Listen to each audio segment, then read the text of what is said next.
أذان.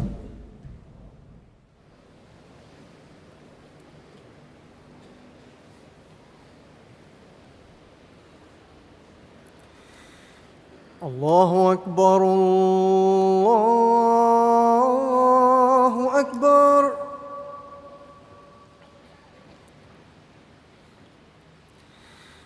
الله أكبر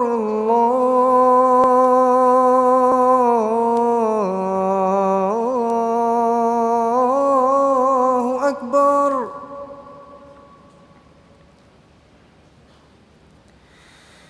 أشهد أن لا إله إلا الله.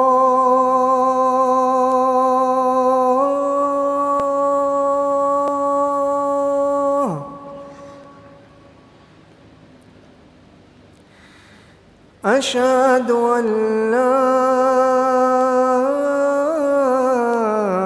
إله إلا الله.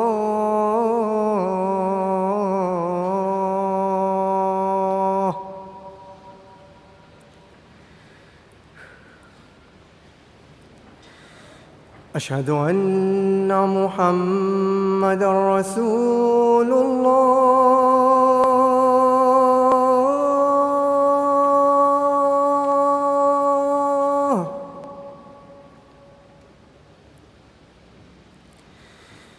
أشهد أن محمدًا رسول الله.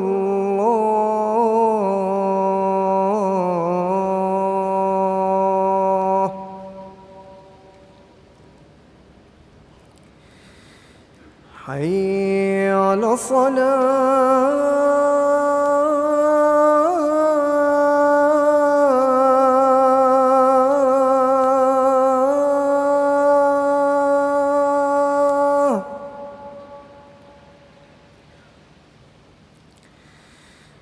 حي على الصلاة.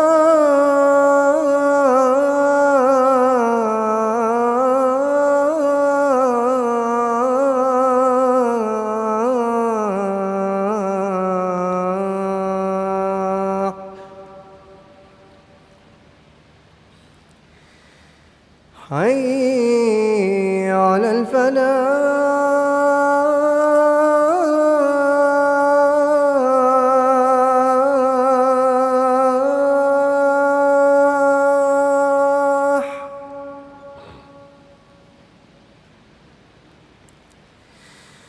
حي على الفلاح.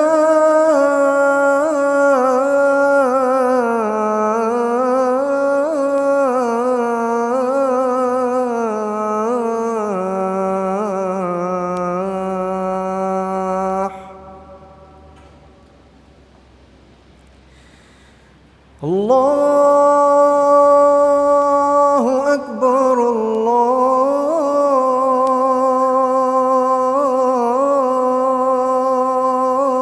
الله أكبر. لا إله إلا الله.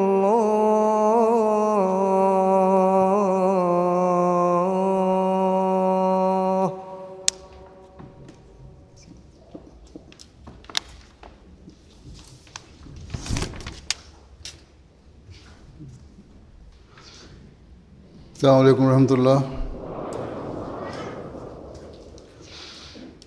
أشهد أن لا إله إلا الله وحده لا شريك له وأشهد أن محمدًا عبده ورسوله. أما بعد فأعوذ بالله من الشيطان الرجيم. بسم الله الرحمن الرحيم.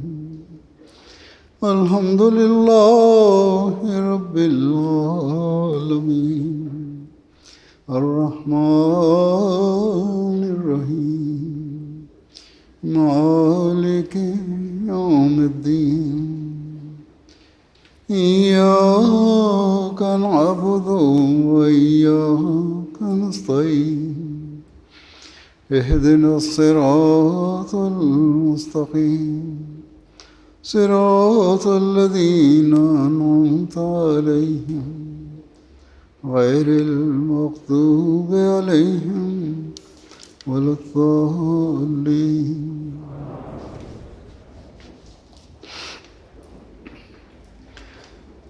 اللہ تعالیٰ کے فضل سے آج جلسہ سالانہ برطانیہ شروع ہو رہا ہے.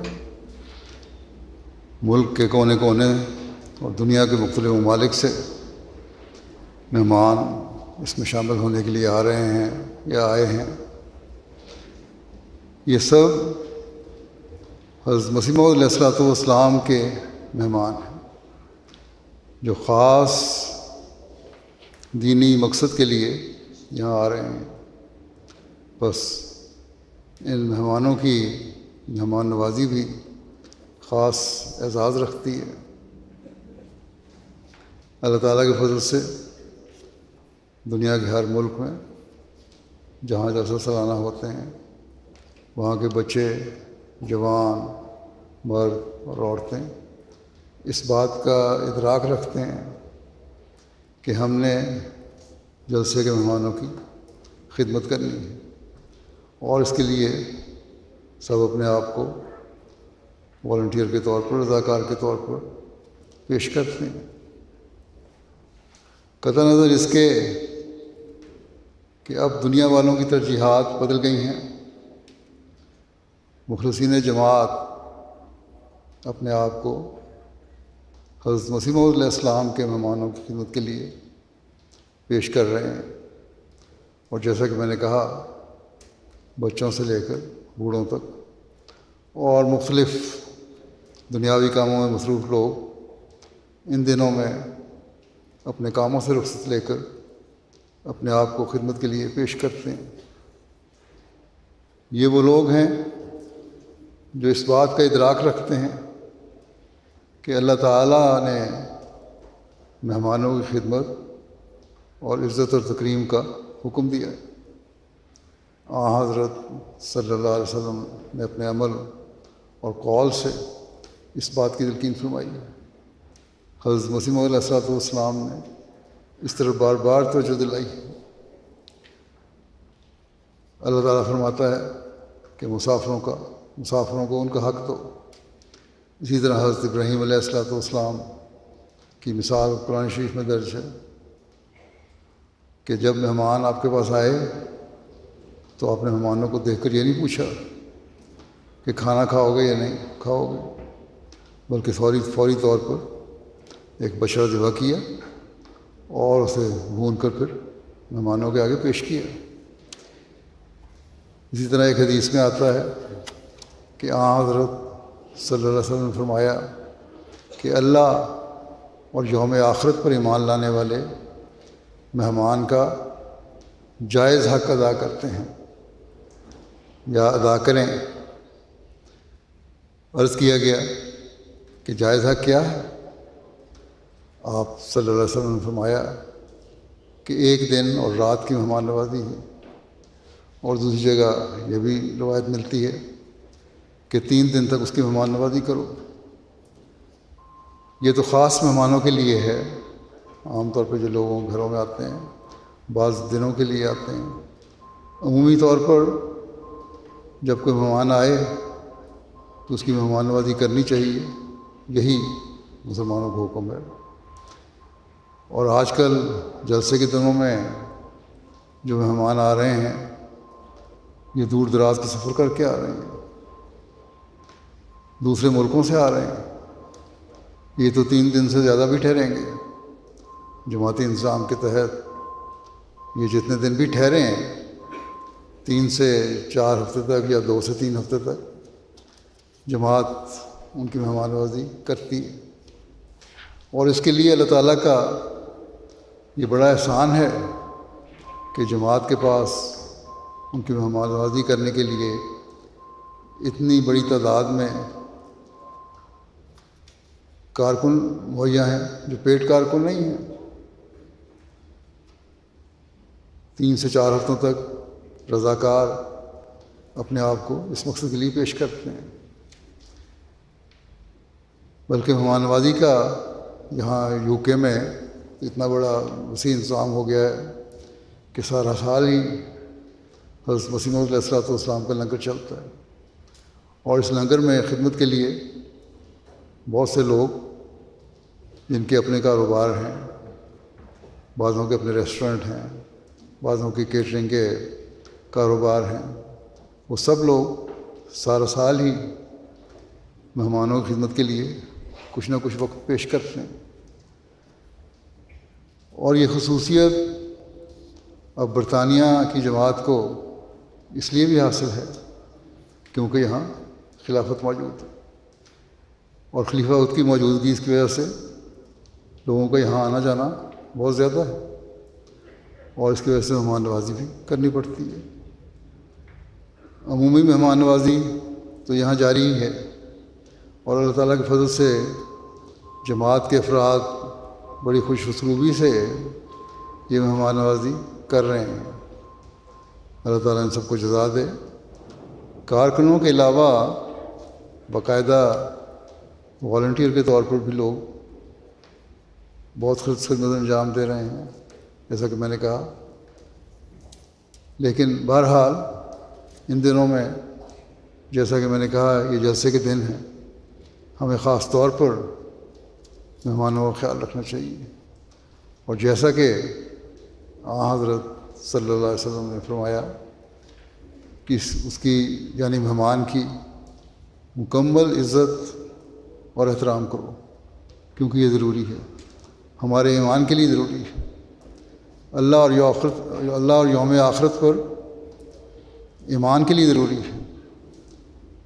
ایمان کی یہ بھی ایک شرط ہے کہ ایک مومن مہمان نواز ہوتا ہے، خوش اخلاق ہوتا ہے، اور خوش خلقی سے اپنے مہمانوں سے پیش آتا ہے۔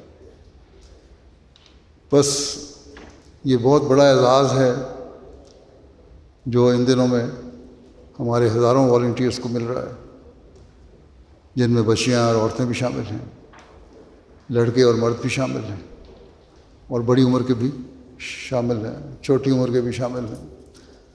تو ان سب کو یہ اعزاز مل رہا ہے، اور انہیں یہ ہمیشہ یاد رکھنا چاہیے کہ یہ اعزاز جو انہیں مل رہا ہے اس کا حق تبھی ادا ہوگا جب مہمان نوازی کا حق ادا کریں گے، ہر مہمان سے عزت و احترام سے پیش آئیں گے، خوش اخلاقی سے پیش آئیں گے، اور ان کے جذبات کا خیال رکھنے والے ہوں گے۔ حضرت مسیح موعود علیہ السلام نے فرمایا کہ مہمان کے جذبات بہت نازک ہوتے ہیں، اس لیے ان کا ہمیشہ خیال رکھنا چاہیے۔ بس ہمیں اس بات کو بھی نہیں بھولنا چاہیے کہ ہم نے مہمانوں کی ہر طرح سے خدمت کرنی ہے۔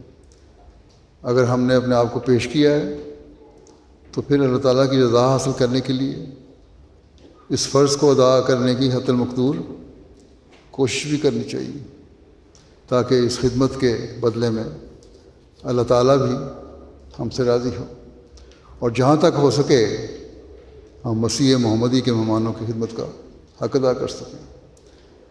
ہمارے جو کارکنان مہمان نوازی کرتے ہیں یا ہمارے کے جلسے کے جو انتظامات ہوتے ہیں، ان سے ان انتظامات سے باہر سے آئے ہوئے غیر جماعت اور غیر مسلم مہمان بھی بہت متاثر ہوتے ہیں۔ وہ یہ دیکھ کر حیران ہوتے ہیں کہ اتنے ہزار لوگوں کا کھانا پک رہا ہے اور والنٹیئر کھانا پکا رہے ہیں، پھر ان کو ایک انتظام کے تحت کھلایا بھی جا رہا ہے اور ان کی خدمت بھی کی جا رہی ہے۔ پھر کارکنوں کا ایک پورا نظام ہے جو یہاں چلایا جا رہا ہے، جس میں ٹریفک کا نظام بھی ہے، کھانا کھلانے کا نظام ہے، صفائی کا نظام ہے، پکانے کا نظام ہے، پانی کی سپلائی کا نظام ہے۔ غرض کے بے شمار نظامتیں ہیں جن میں اللہ تعالیٰ کے فضل سے جماعت کے والنٹیئرس کام کر رہے ہیں، اور نہ صرف کام کر رہے ہیں بلکہ اللہ تعالیٰ کے فضل سے بڑے آسان رنگ میں کام کر رہے ہیں، غیر لوگ اسے دیکھ کر بہت متاثر ہوتے ہیں۔ یہ بھی تبلیغ کا ایک ذریعہ ہے۔ بس یہاں آنے والے ہر کارکن کو، جن سے کچھ تو پرانے اور تجربہ کار ہیں لیکن جو نئے ہیں، انہیں بھی یاد رکھنا چاہیے کہ آپ حضرت مسیح موعود علیہ الصلوۃ والسلام کے مہمان و خدمت کے لیے یہاں آئے ہیں۔ تو پھر اس کا حق ادا کرنے کی بھرپور کوشش کریں اور مہمان کا جو حق ہے وہ ادا کریں۔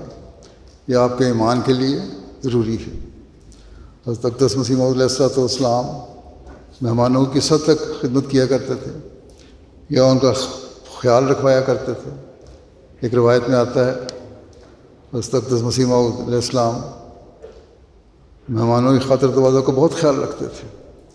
حافظ احمد علی صاحب لنگر کے مہمانوں کا خیال رکھنے کے لیے مقرر کیے گئے، تو آپ یعنی حضرت مسیح علیہ السلام نے انہیں توجہ دلاتے تھے کہ ان کا خاص خیال رکھو مہمانوں کا، اور عام دنوں میں مہمانوں کی حیثیت کے مطابق ان کی خدمت بھی کرو۔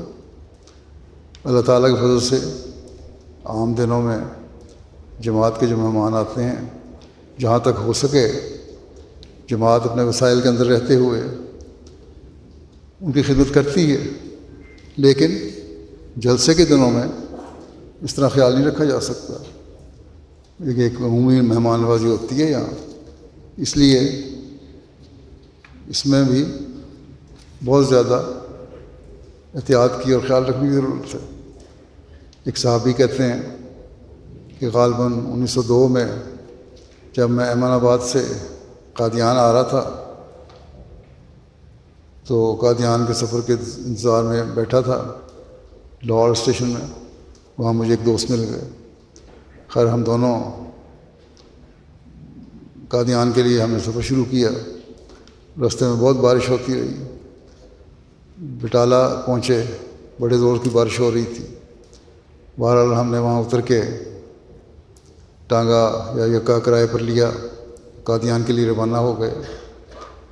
قادیان کے قریب پہنچے تو اس وقت کہتے ہیں کہ شاید بارش رک گئی۔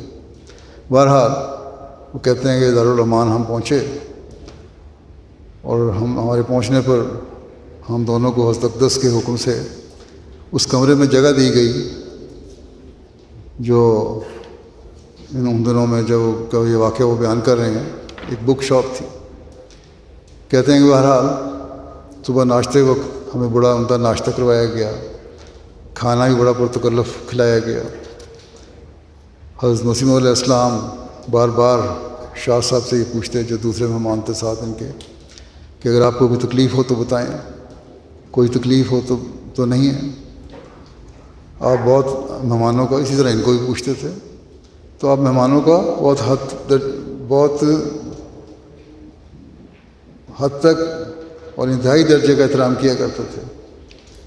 پھر اسی طرح بھیرے کے منظور احمد صاحب لکھتے ہیں کہ میرے والد بزرگوار بہت پہلے کے احمدی ہیں۔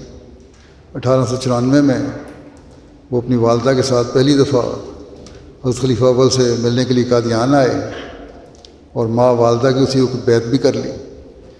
خلیفہ اول کہتے ہیں کہ میرے خلیفہ اول میرے دادا کو سے بچپن میں پڑھتے رہتے تھے، اور جو میرے دادا تھے جو ان کی تیسری بیوی تھیں وہ حضرت خلیفہ اول کی منہ بولی بہن بھی تھی۔ کہ میں کہتے ہیں کہ میں نے والد بزرگوار سے پوچھا کہ اس کا کوئی واقعہ یاد ہے آپ کو جو اس زمانے میں آپ آیا کرتے تھے؟ تو آپ نے بتایا کہ ہم 8 آدمی ایک دن حضور کے ساتھ دوپہر کا کھانا کھانے کے لیے مسجد مبارک میں تھے، جو اس وقت اپنی پہلی حالت میں تھی۔ ہم مسجد میں کھانا کھا رہے تھے، اس میں بہت چھوٹی سی مسجد تھی اور کوئی بس بیٹھنے کی جگہ تو تھی نہیں مہمانوں کی، تو وہیں بٹھایا کرتے تھے آپ۔ ایک صف میں 8-10 آدمی کھڑے ہوتے تھے۔ خود حضرت خلیفہ اول بھی اس مجلس میں شامل تھے۔ کہتے ہیں کہ 2 قسم کا سالن تھا، گھر سے پک کے آیا کرتا تھا، اور دونوں میں گوشت تھا۔ حضرت مسیح علیہ السلام اپنے سالن سے کبھی کبھی بوٹی اٹھا کر بار بار اپنی پلیٹ میں سے اٹھا کے دوسروں کے سالن میں رکھ دیتے تھے. اپنی پلیٹ میں کوئی بھی بوٹی جب آتی تو اس میں دوسروں کے سالن میں رکھ دیتے. اور خلیفہ اول کے بارے میں بھی کہتے ہیں کہ وہ بھی اسی طرح آپ کو دیکھ کے کیا کرتے تھے مہمانوں کی خاطر. بعض دفعہ مہمان کسی چیز کی خواہش کر دیتے تھے. ایک دفعہ ایک مہمان نے خواہش کی کہ آم کھانے کو دل چاہ رہا ہے. کھانا کھانے کے دوران آپ نے کہا کہ کھانے کے ساتھ آم کھانے کا بڑا اچھا خیال ہے تمہارے دل میں آیا. تو کسی دوسرے نے جو وہاں بیٹھے ہوئے تھے مہمانوں میں سے یا وہاں کے مقامی لوگوں میں سے, انہوں نے کہا کہ میں بازار سے جا کے بھی آم لے آؤں. حضور نے فرمایا نہیں, بیٹھو. تھوڑی دیر کے بعد ایک پارسل آیا, اس میں کسی نے آم بھیجے ہوئے تھے اور 8 آم تھے. آدمی بھی 8 تھے اور جو پارسل آیا اس میں آم بھی 8 تھے. حضور نے ایک ایک آم ہر ایک کو دیا اور اپنا جو آم تھا اپنے حصے میں آیا وہ بھی کاٹ کے لوگوں کو پیش کرتے رہے اور مہمان نوازی فرماتے رہے. اسی طرح حضرت بدر الدین صاحب ملیر کوٹلا کے تھے. وہ کہتے ہیں کہ ایک روز عاجز اپنے والد صاحب کے ہمراہ بورڈنگ والے کنویں سے پانی نکال رہا تھا. رات کے 9 بج چکے تھے اور نماز عشاء بھی ہو چکی تھی. حضور اپنے ہاتھ پر ایک پیالہ جس میں دودھ اور ڈبل روٹی پڑی تھی اٹھائے کنویں پر آ گئے اور آ کر میرے والد صاحب سے فرمانے لگے, بابا جی کوئی مہمان بھوکا ہے؟ اس پر والد صاحب نے کہا کہ حضور میاں نجم الدین تو سب جگہوں پر دریافت کر کے آ گئے ہیں, سب نے کھانا کھا لیا ہے. تب حضور نے فرمایا اچھا پھر میرے ساتھ چلو. تب ہم دونوں باپ بیٹا حضور کے ساتھ ہو لیے. جب مہمان خانے میں جا کر مہمانوں سے معلوم کیا تو کوئی نہ ملا, سب نے کھانا کھایا ہوا تھا. پھر ہم کہتے ہیں وہاں دکان تھی ایک شیر محمد کی, اس وقت کھلی ہوئی تھی. اس کے پاس پہنچے تو وہاں ایک صاحب نے کہا کہ حضور میں نے تو دودھ ڈبل روٹی کھانی ہے. اس پر حضور نے وہ پیالہ اس کو دے دیا. اللہ تعالیٰ نے بھی حضرت مسیح علیہ السلام کے ہاتھ سے ان کو کھلانا تھا اور ان کی ضرورت بھی تھی. حضور کے دل میں اللہ تعالیٰ نے ڈالا کہ جاؤ مہمانوں کو کھلاؤ, اور پھر آپ اس مہمان کی خدمت کے لیے لے آئے. تو اس طرح کے بہت سارے واقعات ہیں جو آپ کی زندگی میں ملتے ہیں. عام حالات میں بھی آپ مہمان نوازی فرمایا کرتے تھے, اس لیے کہ مہمان کی تکریم, عزت اور احترام کا ذکر ہے کہ بھوکے کو کھانا کھلانے کا ذکر ہے, ضرورت مند کو کھانا کھلانے کا ذکر ہے. یہ اللہ تعالیٰ کا حکم ہے. اسی طرح حضرت ڈاکٹر حشمت اللہ صاحب اپنا ایک واقعہ بیان کرتے ہیں. کہتے ہیں کہ جلسے کے موقع پر ایک رات بطور جماعت کے سیکرٹری کے صدر انجمن کے اجلاس میں میں نے جانا تھا. مغرب اور عشاء جلسے کے بعد اجلاس ہوتا تھا, مختلف جماعتوں کے عہدیدار آتے تھے, ان سے میٹنگ ہوتی تھی. کہتے ہیں مغرب اور عشاء کی نماز کے بعد مسجد مبارک میں اجلاس ہونا تھا اور وقت تھوڑا تھا. تو میں نے کہا کہ کھانا میں بعد میں کھا لوں گا, گو کہ اس وقت مجھے بھوک بھی لگی ہوئی تھی اور صبح 8 بجے سے میں نے کھانا کھایا ہوا تھا. لیکن کہتے ہیں بہرحال کیونکہ جماعتی ذمہ داری تھی اس لیے میں نے کہا اب کھانا بعد میں کھا لوں گا. جب میٹنگ ختم ہوئی تو رات کو دیر سے میں لنگر خانے پہنچا تو اس وقت 11 بج گئے تھے اور مجھے شدید بھوک لگی ہوئی تھی. کہتے ہیں کہ جب میں اپنی جماعت کے لوگوں میں گیا اور وہاں کھانے کا پتہ کیا تو پتہ لگا کہ کھانا تو ختم ہو گیا ہے. وہاں ہمارے ایک دوست کہتے ہیں اس وقت کھانا تو ختم ہو گیا, ایک دوست کہے اور دسترخوان میں سے ایک روٹی کا ٹکڑا لے کر آ گئے کہ لنگر خانہ تو اب بند ہو گیا ہے, اس ٹکڑے کو کھا لیں, اب اسی پہ گزارا کریں آج.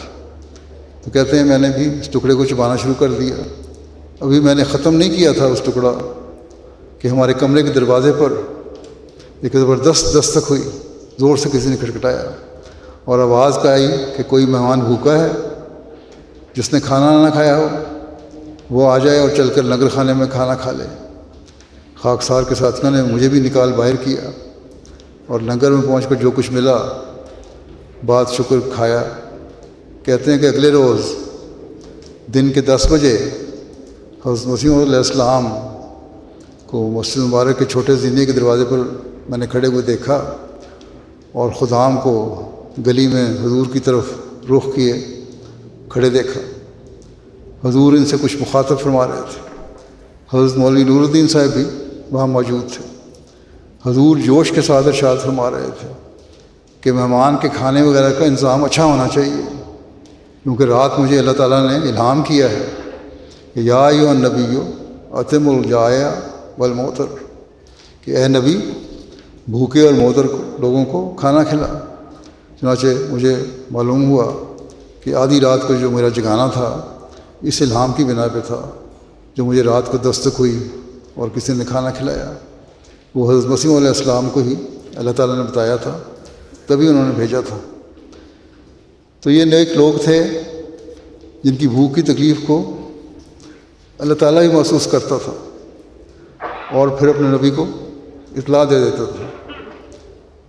وہاں سے ایسے انتظام تھے کہ انتظام ہو گیا، لیکن یہاں ہمارے جلسے کی انتظامیہ کو چاہیے کہ اس بات کا خیال رکھے کہ جو مہمان لیٹ آتے ہیں، بعض دفعہ رات کو سفر کر کے دور دراز سے آئے ہوتے ہیں، یورپ کے سفر سے آئے ہیں، بعض دفعہ فیری لیٹ ہو گئی، بعض دفعہ جہاز لیٹ ہو گیا، بعض دفعہ سفر میں ٹریفک میں پھنس گئے، تو ان کے لیے کھانے کا انتظام ہونا چاہیے، لیکن یہ احتیاط ہو کہ کھانا صحیح حالت میں ہو۔ یہ نہ ہو کہ گرمی کی وجہ سے کھانا خراب ہو گیا ہو اور آپ باسی کھانا کھلا دیں اور وہ کسی بیماری کا باعث بن جائے۔ اس لحاظ سے بھی مہمان کی مہمان نوازی کو ہمیشہ یاد رکھنا چاہیے کہ ان کا خیال بھی رکھنا ہے اور اچھا اور عمدہ کھانا بھی کھلانا ہے۔ ایک دفعہ حضور نے فرمایا کہ سب آنے والوں کو ایک ہی قسم کا کھانا کھلاؤ، یعنی جلسے پر آنے والے لوگوں کو ایک ہی قسم کا کھانا کھلاؤ، کوئی تخصیص نہیں ہونی چاہیے۔ اس پر خواجہ صاحب یا کسی اور نے عرض کی کہ بعض غربا بھی آتے ہیں جن کو اپنے گھر میں دال بھی میسر نہیں آتی، وہ تو دال بھی نہیں کھا سکتے، چٹنی سے روٹی کھا لیتے ہیں۔ ان کو یہاں دال کھلانا معیوب نہیں ہے، ان کے لیے سالن پکانے کی ضرورت نہیں، گوشت دال بھی کھلا دی جائے تو کوئی حرج نہیں، کوئی ضرورت نہیں ہے کہ ان کے لیے گوشت کا سالن بنایا جائے۔ حضور علیہ السلام نے فرمایا کہ گو ان کو گھر میں دال نہ ملتی ہو، لیکن جب دوسروں کو گوشت یا پلاؤ کھاتے ہوئے دیکھیں گے تو ان کو کھانے کی خواہش پیدا ہوگی اور بصورت نہ ملنے کے ان کی دل شکنی ہوگی۔ یہ تو مہمان کی دل شکنی ہے کہ ایک طرف ایک مہمان کو بیٹھے تم گوشت کھلا رہے ہو اور دوسرے کو کہہ دو کہ دال کھاؤ، یہ نہیں ہو سکتا۔ آپ نے فرمایا میرے مرید خواہ غریب ہوں یا امیر، میرا ان کے ساتھ ایک ہی جیسا تعلق ہے، اس لیے ایک ہی قسم کا کھانا پکاؤ۔ گوشت پلاؤ وغیرہ دو تو سب کو دو، اور دال دو تو پھر سب کو دو۔ ہاں اگر تمہارے پاس گنجائش نہیں ہے اور دال کھلانی ہے تو پھر سب کو دال ملے گی، یہ نہیں ہے کچھ کو گوشت دے دو اور کچھ کو دال کھلا دو۔ یہ حضرت مسیح علیہ السلام کے طریق تھے، آپ کے اسلوب تھے، آپ کی نصیحت کرنے کے انداز تھے اور آپ کی مہمان نوازی کے طریقے تھے۔ حضرت چودھری عبدالرحیم صاحب بھی اسی طرح بیان کرتے ہیں کہ ایک دفعہ حضرت اقدس نے مجھے 500 روپے ادا کیے اور فرمایا کہ جلسے کا انتظام آپ کے سپرد ہے، لیکن یاد رہے کہ تمام اب آپ کے ساتھ صرف ایک ہی قسم کا سلوک کرنا ہے اور ایک ہی قسم کا کھانا تیار کرنا ہے ہر ایک کے لیے۔ عام حالات میں تو مختلف کھانے پک جاتے ہیں جیسا کہ میں نے کہا، لیکن ان دنوں میں آپ نے کہا ایک کھانا پکے گا۔ تو بعض لوگوں نے عرض کی، کسی اور کا نام لیا حکیم فضل الدین صاحب کا، کہ وہ زیادہ تجربہ کار ہیں، یہ انتظام ان کو دے دیں، وہ زیادہ اچھے طریقے سے کر لیں گے۔ مگر حضور نے کوئی جواب نہیں دیا اور چودھری عبدالرحیم صاحب کو ہی فرمایا کہ آپ یہ انتظام کریں۔ وہ کہتے ہیں کہ اس دوران میں خواجہ کمال الدین صاحب میرے پاس آئے اور مجھے کہنے لگے کہ میرے لیے چاول تیار کرا دو، کیونکہ حضور نے تمہیں کھانے کا انتظام دیا ہے۔ کہتے ہیں میں نے انہیں کہا کہ مجھے تو حضرت صاحب کا یہ حکم بھی ہے کہ سب کے لیے ایک ہی قسم کا کھانا تیار کروایا جائے، اس لیے اگر چاول کھانا چاہتے ہیں تو پھر اجازت لے کے آئیں۔ کہنے لگے خواجہ صاحب کہ چاولوں کے لیے کیا اجازت مانگوں؟ میں نے کہا تو پھر میں بھی حضور کی اجازت کے بغیر چاول کا ایک دانہ بھی نہیں دے سکتا۔ اس پر وہ بڑے ناراض ہوئے اور کہتے ہیں کہ جب تک یہاں رہے مجھ سے ناراض ہی رہے۔ بہرحال اس بات کا مہمانوں کو بھی خیال رکھنا چاہیے کہ لنگر کے انتظام کے تحت جو کھانا پکتا ہے، جو بھی ملتا ہے، اس کو صبر و شکر سے کھا لینا چاہیے۔ اور جب آپ یہاں حضرت مسیح علیہ السلام کے بلانے پر آئے ہیں اور اس مقصد کے لیے آئے ہیں کہ ہم نے یہاں روحانی معاہدہ حاصل کرنا ہے، تو روحانی معاہدے کی طرف زیادہ توجہ ہونی چاہیے، اور اگر کھانے میں کوئی کمی بیشی ہو بھی جائے تو برداشت کر لینا چاہیے اور مطالبہ نہیں کرنا چاہیے۔ بعض لوگ اگر بہت زیادہ مطالبہ نہ بھی کریں تو پھر بازاروں میں جا کر وہاں کھانے کی کوشش کرتے ہیں، اور پھر وہاں دیر تک دکانیں کھلی رہتی ہیں، پھر انتظامیہ کو دقت کا سامنا کرنا پڑتا ہے۔ اور آج کل کے جو حالات ہیں، خاص طور پر موسم کی حالات، خشک موسم ہے، اس میں وہاں باہر کھانا پکانا اور دیر تک بعض دفعہ، جبکہ انتظامیہ کا بعض شعبے جو ہیں اپنا کام سمیٹ بھی لیتے ہیں اور پوری طرح نگرانی نہیں ہوتی، بعض دفعہ یہ غیر محفوظ ہو جاتا ہے۔ اس لیے مہمان بھی اس بات کا خیال رکھیں کہ ان 3 دنوں میں جو بھی مل جائے اس کو صبر و شکر سے کھا لیں، اور کسی قسم کا ایسا اظہار نہ کریں کہ یہ چیز ہمیں پسند نہیں اور ہمیں نہیں کھانی۔ ساتھ ہی میں یہ بھی کہنا چاہتا ہوں کہ کھانے کو ضائع بھی نہ کبھی کریں، جتنا ملے یا جتنا لیں اس کو اتنا ہی لیں جو آپ کھا سکتے ہوں۔ اور جیسا کہ میں نے کہا، اصل چیز روحانی غذا ہے، اسی خاطر ہم جلسے میں آئے ہیں، اور ہم نے یہاں اپنی روحانی زندگی کو بہتر کرنے کی طرف زیادہ توجہ دینی ہے۔ خوراک تو اللہ تعالیٰ کی طرف سے ملتی ہے اور مل ہی جاتی ہے۔ 3 دن تو انسان صبر و شکر سے کم یا تھوڑا کھانے پر یا ایسی چیز کھانے پر جو بعض دفعہ پسند نہیں بھی ہوتی گزارا کر ہی لیتا ہے۔ اسی طرح شیخ زین العابدین صاحب کہتے ہیں کہ حضور کے زمانے میں مہمانوں کے لیے کھانے کا خاص اہتمام ہوا کرتا تھا۔ عام حالات میں حضور کو مہمانوں کی مدارات کا خاص خیال رہتا تھا۔ کہتے ہیں میرے بھائی حافظ حامد علی نے بیان کیا کہ ایک دفعہ غالباً جلسہ سالانہ کا موقع تھا، چاولوں کی 4 دیگیں پکی ہوئی تھیں۔ اس زمانے میں 4 دیگیں بھی بہت ہوتی تھیں، 2 زردے کی اور 2 پلاؤ کی۔ ایک دن حضرت صبح نگر خانے میں گئے اور باورچی کو کہا کہ ڈھکنا اٹھاؤ، ہم چاول دیکھنا چاہتے ہیں۔ اس نے ڈھکنا اٹھایا، حضور کو خوشبو اچھی نہیں لگی، لگا کہ اس میں کوئی سڑان سی پیدا ہو گئی ہے۔ اس پر حضور نے دوسری دیگیں بھی دیکھی اور فرمایا کہ زردے کی دونوں دیگیں ٹھیک نہیں ہیں، ان کو ڈھاب میں پھینک دو، یہ انسانوں کے کھانے کے قابل نہیں ہیں۔ اور فرمایا کہ جب ہمیں ان کی خوشبو پسند نہیں اور اس میں مزہ بدلا لگ رہا ہے، اس کا مزہ بھی، اور ایسی بو آ رہی ہے جو برداشت کرنا مشکل ہے، تو مہمانوں کو کیسے پسند آئے گی؟ اس لیے یہ نہیں ہو سکتا کہ جو چیز مجھے پسند نہیں میں مہمانوں کو کھلا دوں، اس لیے اس کو ڈھاب میں پھینک دو اور ضائع کر دو، وہاں جانور کھا لیں گے۔ یہ احتیاط تھی حضرت مسیح علیہ السلام کی۔ اس لیے کھانا پکانے کی ڈیوٹی والے جو کارکنان ہیں انہیں بھی احتیاط کرنی چاہیے کہ ان دنوں میں خاص طور پر، آج کل کیونکہ گرمی کا موسم ہے، جیسا کہ میں نے کہا کہ کھانے کا انتظام ایسا ہونا چاہیے کہ کھانا صحیح طرح محفوظ رہے اور دیر تک پڑا نہ رہے، اور خاص طور پر دال وغیرہ جس میں جلدی سڑان پیدا ہو جاتی ہے وہ دیر تک رکھ کر مہمانوں کو نہ کھلائیں، اس کا خیال رکھیں اور پہلے کھانے کو اچھی طرح چیک کر لیا کریں۔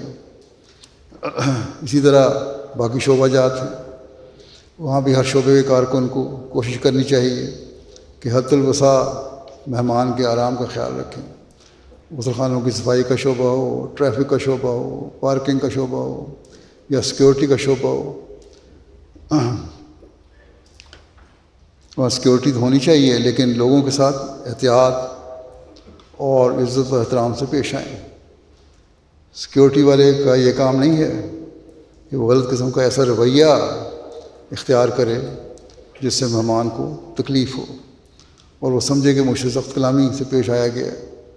بس ہمیں ان باتوں کا خاص طور پر خیال رکھنا چاہیے، اور یہاں جلسہ گاہ کے اندر بھی خاموش کرانے کا جو انتظام ہے اس میں بھی ڈسپلن کو قائم رکھنے کے لیے احتیاط سے قائم رہیں، عورتوں کی طرف بھی خاص طور پہ۔ اسی طرح میں مہمانوں کو بھی کہنا چاہتا ہوں کہ یہاں جو جمع ہوئے ہیں ہمیں اس بات کا جائزہ لینا چاہیے کہ جب ہم سفر کی صعوبتیں برداشت کر کے یہاں جمع ہوئے ہیں تو اس کا ایک مقصد ہے۔ بے شک آج کل کی سفر کی صعوبتیں اور تکلیفیں اتنی نہیں ہیں جو پرانے زمانے میں تھیں، لیکن سفر بہرحال سفر ہی ہے۔ جو لوگ یہاں آئے ہیں ان کو خیال رکھنا چاہیے کہ وہ حضرت مسیح موعود علیہ السلام کی خواہشات کا احترام کرتے ہوئے جلسے کے مقصد کو پورا کرنے کے لیے یہاں آئے، اور جب جلسے کے ان 3 دنوں میں شامل ہوئے ہیں تو اس بات کو پیش نظر رکھیں کہ ہم نے جلسے کے پروگراموں کو باقاعدہ سننا ہے، اور یہ 3 دن ادھر ادھر بیٹھ کر گپیں مار کر یا ادھر ادھر پھرتے ہوئے نہیں گزار دینے، بلکہ جب بھی جلسے کا پروگرام شروع ہو ہم نے فوری طور پر جلسے کی مارکی کے اندر آ جانا ہے، یا جہاں بھی عورتوں اور مردوں اور بچوں کے لیے بیٹھنے کا انتظام کیا ہوا ہے زائد لوگوں کے لیے بھی یا بعض مخصوص جگہوں پہ، وہاں ہم نے بیٹھ کر احترام سے جلسہ سننا ہے۔ اسی طرح عورتوں کے لیے بچوں کے ساتھ بیٹھنے کے لیے جو علیحدہ جگہ بنائی گئی ہے وہاں عورتوں کو بھی چاہیے کہ اپنے بچوں کے ساتھ خاموشی سے بیٹھ کر جلسہ سنیں۔ بچوں میں بیٹھنے کا مطلب یہ نہیں ہے کہ عورتیں آپس میں باتیں کرنے لگ جائیں۔ حد الوسع کوشش کریں کہ صرف بچے کو خاموش کرانے یا اسے بہلانے کے لیے بولنا ہے، پڑھے تو بولنا ہے۔ اگر چھوٹا بچہ رو پڑا ہے تو اسے چپ کرانے کے لیے کوئی طریقہ اختیار کرنا ہے تو یہ کریں، لیکن بہرحال جب ماؤں کی آپس میں باتیں شروع ہو جائیں تو اس سے ایک شور پڑ جاتا ہے، اور یہ نہیں ہونا چاہیے، کیونکہ اس سے باقی لوگ ڈسٹرب ہوتے ہیں جو بیٹھے ہوتے ہیں۔ اور کئی شکایتیں آتی بھی ہیں کہ بچے تو کم شور بجاتے ہیں لیکن عورتیں آپس میں باتیں کرنے لگ جاتی ہیں۔ وہ سمجھتی کہ ہم بچوں کی مارکی میں بیٹھے ہیں یا بچوں کی تو ہمارے لیے باتیں کرنا جائز ہے، حالانکہ یہ جائز نہیں ہے۔ یہ انتظام اس لیے ہے تاکہ دوسرے لوگ جن کے بچے نہیں ہیں ساتھ وہ آرام سے جلسہ سن سکیں، اور خود بچوں کی مائیں بھی آرام سے بیٹھ کر سن سکیں۔ اس لیے کوشش یہی کریں کہ حد الوسع کم سے کم بات کریں۔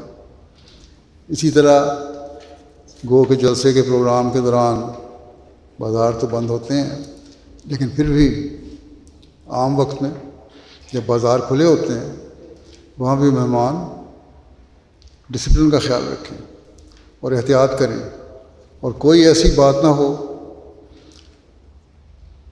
جس سے وہاں کا ماحول خراب ہوتا ہو۔ صبر اور حوصلے سے اپنی چیزیں خریدنے کا انتظام کرنا چاہیے۔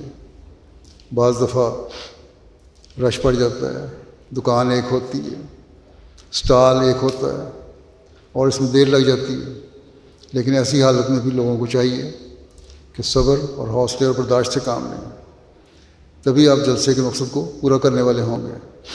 حضرت مسیح علیہ السلام کیسے احمدی چاہتے تھے، اس بارے میں آپ نے فرمایا کہ وہ لوگ بنو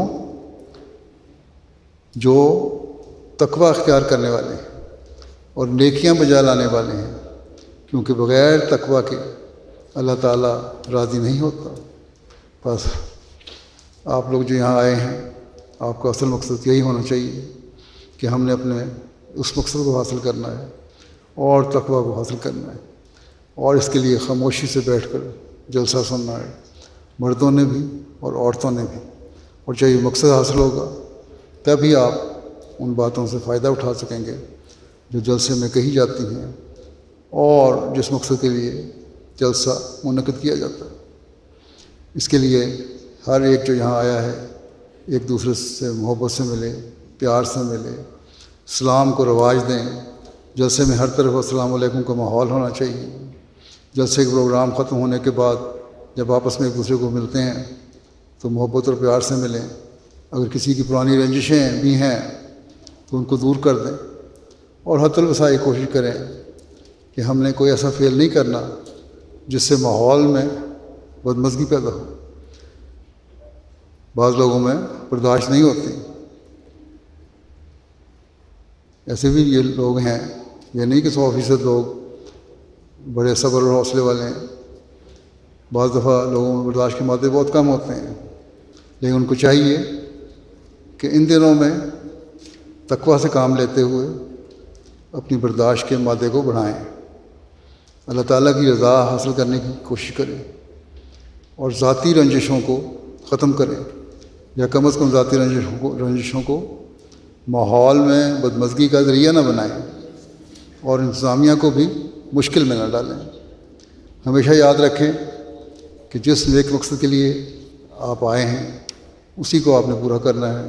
اگر یہ نہیں تو پھر کوئی فائدہ نہیں ہوگا۔ یہاں نمازوں کا باقاعدہ انتظام تو ہے، لیکن جو لوگ لمبا قیام کر رہے ہیں، جماعتی قیام گاہوں میں رہ رہے ہیں، جلسے کے بعد بھی انہوں نمازوں کی طرف باقاعدہ توجہ دینی چاہیے، اور باجماعت نماز پڑھنے کی کوشش کرنی چاہیے۔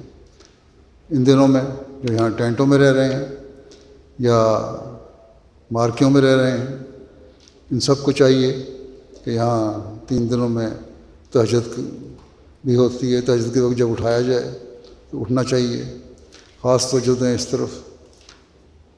اور نمازوں کی باقاعدگی تو خیر ہے ہی ہے، لیکن تہجد بھی خاص طور پہ اس کی کوشش کرنی چاہیے، کیونکہ یہی وہ مقصد ہے جس کے لیے آپ یہاں آئے ہیں۔ جب یہ حاصل ہوگا تو آپ لوگ اپنی اور اپنی نسلوں کی زندگیاں سنوارنے والے بن جائیں گے۔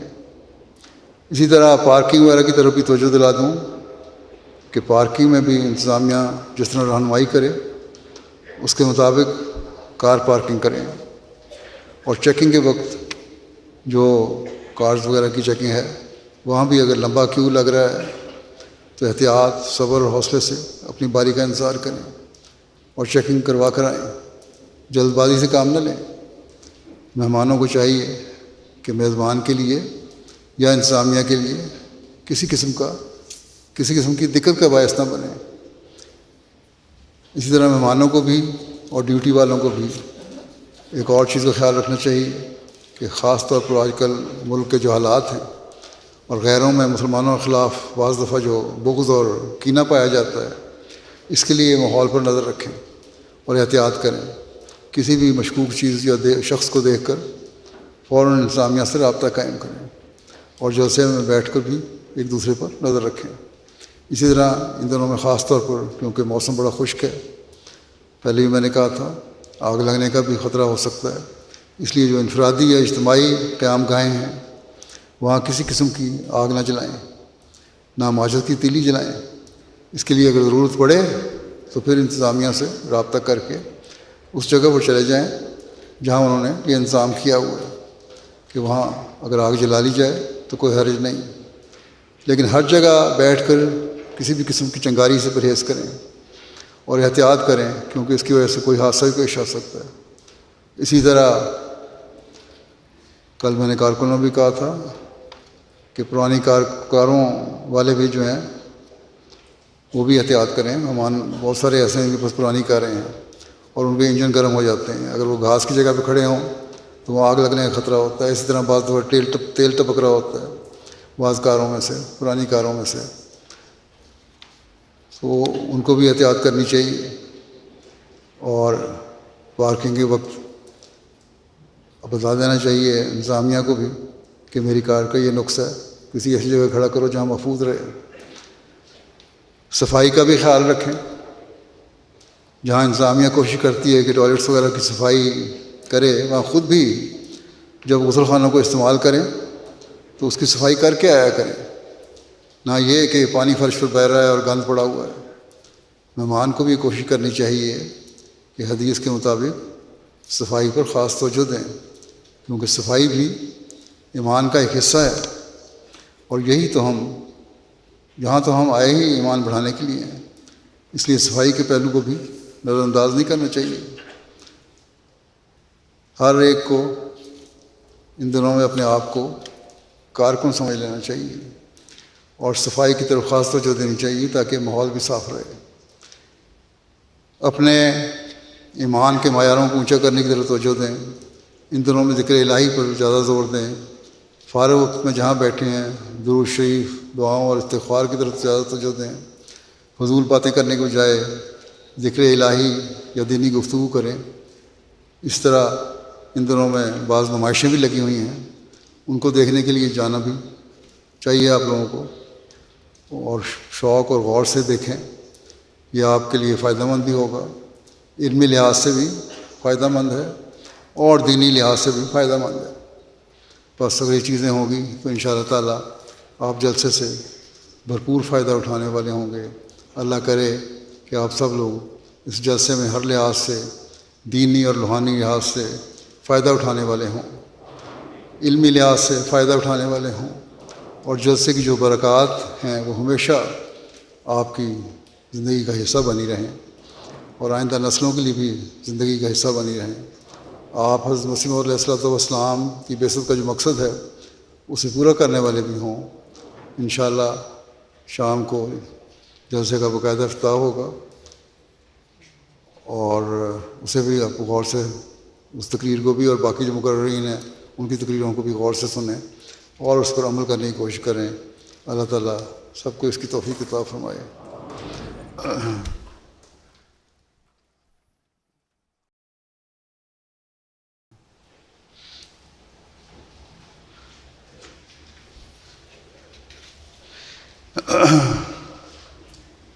الحمد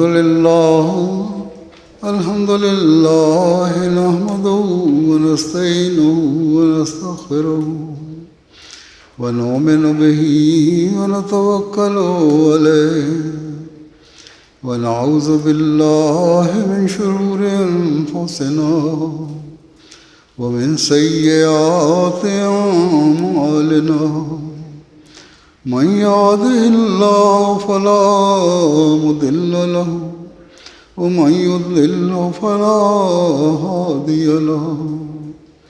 ونشهد أن لا إله إلا الله ونشهد أن محمدا عبده ورسوله. عباد الله رحمكم الله، إن الله يأمر بالعدل والإحسان وإيتاء ذي القربى وينهى عن الفحشاء والمنكر والبغي يعظكم لعلكم تذكرون. اذكروا الله يذكركم وادعوه يستجب لكم ولذكر الله أكبر.